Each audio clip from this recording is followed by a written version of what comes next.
ખેડૂત મિત્રો, આજે આપણે કપાસમાં આવી ગયા છીએ. કપાસમાં આપણે દવાની એક થોડીક તમને માહિતી આપી છે. આપણે દવા વિશે કેવી રીતનું છે એમ.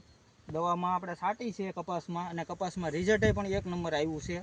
તમને એ દવા બતાવું તમને કે કપાસમાં પછી તમે છાંટીને અખતરો મારી જુઓ. ખાલો આપણે દવામાં 3 દિવસ જ થયા છે દવા છાંટે. ફૂલ સાપું એવું છે, કુણી પે એવી છે કપાસમાં. લાવો હરી બાપુ આપણે દવા બતાવીએ. જો ખેડૂત મિત્રો, આપણે આવડી આ દવા છાંટી છે કપાસમાં, ને ડુંગળીમાં પણ છાંટી છે. જો આ બતાવો, આ દવાથી રિઝલ્ટ પણ 1 નંબર આવ્યું છે.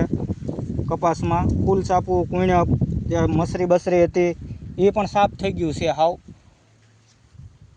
જો આવડી આ દવા તમે છાંટીને ખાલા અખતરો મારી જુઓ. ખાલો કપાસમાં કપાસ બતાવો હરી બાપુ. જો ખેડૂત મિત્રો, આવડો આપણો કપાસ છે ફૂલ સાપું, તમે કુણ્યપને બધું જોઈ લો છો.